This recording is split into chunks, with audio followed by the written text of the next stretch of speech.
guys? Welcome back to Will DDT. I am here with our boy Bia. Bia, what did you do today? Let everyone know. I did not get my Nats invite today. Unfortunately. But, we went to the store regional at Everything Games. Fantastic host. Eric was the head judge. Very well organized. Got in through the lottery at the last second, so happy to play. Yep. And was able to get top 16. Very close to that invite at the end, but just missed out. But played against some great players today. 6 rounds of Swiss. And there was some friendly fire at the end, but I'm happy my boy got it. Yeah. And so my matchups were Boa round 1, who I lost to, and he actually went on to get 2nd place. He lost in the finals. He was undefeated until the end, yeah. And then I played an NL, 2 Namis back to back, and then 2 Red Purple Laws back to back. Yeah. So all in all, a good day. Doffy felt really good in every single matchup. Even the game that I lost, it was never a play. I never felt like this deck didn't have the answer. For sure. It's just sometimes they drew the nuts, and that's just how it was. A card game at the end of the day. But the deck feels very consistent, very strong. If anybody's on the fence for trying this, I encourage them to. Yeah, no, I'm happy to see more Doffys coming out, but I mean it's still relatively underrepresented, so very, very happy to see Doffy get the dub here. And not only did you go top 16 in this tournament in the store regional, you also got top 16 at the OP7 Sully's Abode Case tournament, which we were uploading to the channel recently. Thankfully, and again, like another day where I made some changes from that list to now to make it even more consistent. Sure. And having a better read and understanding of the meta. Yeah. But again, two big tournaments, and really happy with how the deck. Eventually, this is going to take me all the way. We're just inching closer and closer. Yes, sir. Yeah. Yes, sir. All right. Well, yeah. Without further ado, guys, let's dive right into the Doffy profile. All right, Bia. So we are getting right into your list here. Show us the lineup. What are you going to start off with? Well, first, I just want to let people know what the leader does. I mean, this has been like my day 1 deck. Like set 1 when this leader came out, I've been playing this nonstop. Yep. Dawn 2, when attacking, rest 1 more Dawn, and then reveal the top card of your deck. If that card is a 4 cost or less 7 Warlords, you get to play it rested. Right. So amazing aggro ability and offers a lot of utility in board building. For sure. The original Moria, Doffy was the first 7K leader, rest 1 Dawn, play a unit. Then Arlong came, 7K swing, rest 1 Dawn, play a unit. And then Moria was the final one. So the OG, guys. Another victory for the OG. So we'll start off with the deck stackers. So you run 4 Perona, and then we do 4 Doffy. You gotta have 4 of each. And this is where you get like the consistency of the deck, and sometimes it can be a little awkward, but that's very rare. You tend to just play through it. Sure. And often enough, you'll see enough of them throughout the game to be able to set up the combos that you'll see as we go moving forward. Sure. And typically, this is what you want to mulligan for most matchups.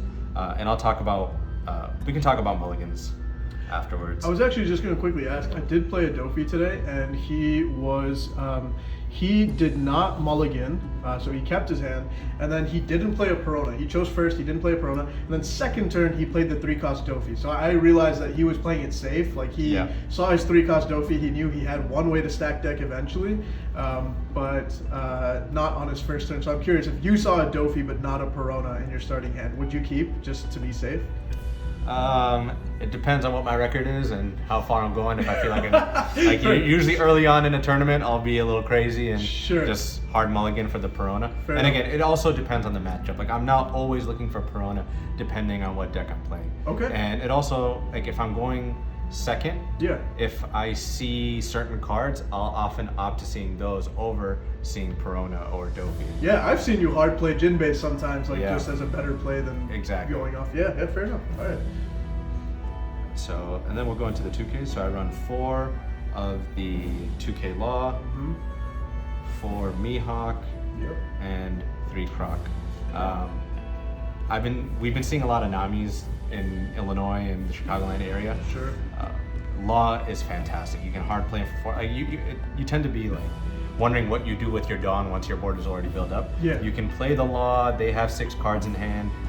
use law ability, you get the 2K counter back, and you're forcing them to put cards back in their deck and ruining their math. Right. Oh wow, yeah, that's pretty good against Nami actually. Yeah, and then these are just great 2Ks. They're swingable if you need to cheat them out and have a body that can swing towards the end of the game and really close things out and develop pressure. You can. Croc is good. He can bounce 1 or 2 costs. Very good into Black Yellow Luffy because they play the Viola blockers. So it does come up. I sometimes even in RP Law I'll cheat out the Croc and I'll bounce a Gordon that they just put out there as to threaten. Sure, nice. Solid. 11 2K counters total. 11 2Ks total, and then we'll go into like the utility pieces. These are what you really want to see throughout the game. We do 4 Jinbei, 4 Weevil, and 4 Moria. Jinbei into either of these, depending on what your board state is or what your opponent's board state is fantastic. I mean, like, this is your bread and butter. You want to see these, like, you want to get this out turn 2. Right. If you're on odd curve, that's when you want to see Perona, so you can stack and get the Jinbei into the Weevil. Sure. Well, but if you're on turn 2 and you draw these, then you kind of just hold that hand. You don't mulligan it, and you hard play the Jinbei turn 2. You swing 5, play out Jinbei, play out the Weevil, refresh your hand. It's fantastic. And same thing with the Moria. Any of these can be hard played, but playing either of these 2 off Jinbei, just you either get a card off a deck or you get a card from trash. So it's you're plussing no matter what. 100%. Yeah, the Weevil is plussing, probably not the right word, but you're getting card. Yeah, for sure. Yeah, no, the Weevil's really crazy. I mean, I remember people were playing that Moria just because it was a 6K. Just playing a 6K off of that leader ability is way better than a 5. Oh, and yeah. like Weevil is doing that and drawing you a card, which absolutely. Yeah, I'm not a huge fan of the vanilla Moria anymore. I just feel like the deck space is pretty tight. Yeah. And you're not really missing that 1K stat line. Yeah. This over here. Oh, my bad. That's the 5K Moria that draws from trash, right? Yeah, that's a 5K deck. Gives you some recursion. Yeah, heck yeah, that's nice. And then I opted for just 2 pudding. Right?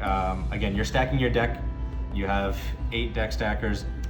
More than likely, you'll see it. Sure. And often, pudding can be a scam sometimes, yeah, okay. right? Like, you play it, and sometimes you just give your opponent a better hand. If you see it, again, it's great into Nami, right? Because you ruin their math, you put cards back. Oftentimes, they're drawing less cards, and if they leave Dawn up, they don't know what to do with that Dawn anymore. For sure. It's really good into Green Bonnie because they just tend to hoard cards in their hand. Yeah. NL too. I know. We had a game on the channel that was kind of rough. You threw away a 9-card hand from your opponent that was all bricked and gave them a 5-card hand of just golden cards. Exactly. Like you said, it happens, right? Like, it's a card game, it's RNG. Yeah. But 9 times out of 10, you still make that play. Yeah, you still make the play. Yeah. And like, if I see it when I see it, it's going to get some value. Worst case, it's counter. I don't want to see multiple of these, so having more than 2 just didn't make sense to me. Sure, fair enough. And then now we're going to go into our big bodies.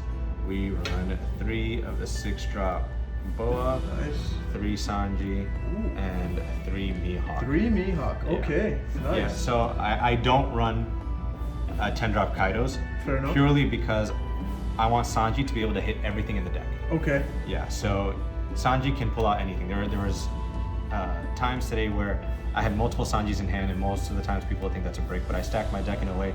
So I played the first Sanji, he cheated out a Mihawk. This combo is probably the best thing in the game. It's so good. You get 2 9Ks, and you get to bottom deck something. And then the following turn, I did another 9-drop into a blocker Doffy. Crazy. So, I mean, like, once you're able to get stuff like that off, the game is just insane. Like, you don't feel bad Sanjiing into anything, pretty much. Sanji into Weevil, Sanji into Boa, Sanji into Jinbei into something. It's a lot of fun. It's really cool. Yeah, you're not getting the 12K body or the 4 cards in hand, but more often I find that my list is more about board control and swarm. Sure. And I'd rather have 2 9K bodies than 1 12K. Yeah. That's just how I see it. Fair enough. Yeah. And I'm curious, I've seen you pick even curve sometimes. I know Doffy, like, previously was always, if you win the die roll, you choose first. Yeah. But I've seen you pick second sometimes, and I'm curious if there's a case for going second just because you can do the Perona stack on your 10 Dawn turn and guarantee like Sanji into Mihawk or something like that. I'm curious if you ever do that for that reason or not really. I actually prefer second right now because there's a lot of 4-drops. Sure. So if you don't get Perona turn 1, which often you don't, you can still hard play something. You can still do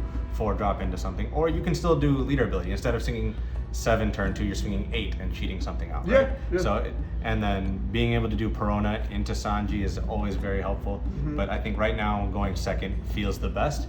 Wow. But going first doesn't feel bad. So I always, whenever I practice against people, I tell them, don't try to, push me off my curve. This deck doesn't feel bad going either way. Pick what's comfortable for you going into this deck. Interesting. Okay. Yeah. Nice to know. All right, and then now we're gonna go into the events. So blue events, best in the game, man. For I'm telling real. you. We do 2 red rock. Nice. And then we do 3 gravity tigers. Nice. So gravity blade, probably the craziest event in the game. I mean, 2 6 cost for 7 Dawn, and then the trigger is bottom deck a 5 cost. Bro. Amazing. Crazy. It's so good. So I mean, I typically hold on to, if I'm in a green Bonnie matchup or a Lucci matchup, I'll look for the red rocks, right? Otherwise, these are pretty bricky. You end up like bottom decking a less than desirable target if you're not in those matchups. But these are, for me, exclusively for 8-drop kids and 8-drop Ishos. Yeah, Ishos, sure, Yeah, any of like those difficult to get rid of. Yeah, 9-cost Zoros, definitely one of those. And then this card is actually so good against Basil Hawkins because you just swing with everything's rested, and then you bottom deck it. Or if you have nothing on board, you just play this. Basil has nothing to rest. He can't rest leader. He's gone. For sure. It's amazing against Red Queen Law. It's amazing against Nami. There's nothing that it's not good against. I mean, let's just be honest. This card is almost never a brick. These are high usage events, so you don't mind drawing into them. And Doffy's the only leader in the game. I mean, obviously on 10 Dawn, but like I just love the fact that you could use a gravity blade, bottom deck 2 things, put 2 Dawn on leader, rest 1 alongside the swing, and then develop a body while swinging 7K, while bottoming 2 of their precious units. Like that's indeed. Just so impressive. It feels amazing. I mean, again, it's very Dawn efficient, and you can. That's what separates this from decks like Boa and Nami. Right. Like even when you're controlling the board, you still have the opportunity to be aggressive. Still developing. Yeah, it's crazy. And goated in the RP Law matchup, I'm sure. Everything's a target. Yep.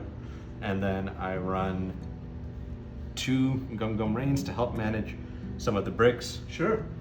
Yeah, I mean, like you just saw, we run multiple events.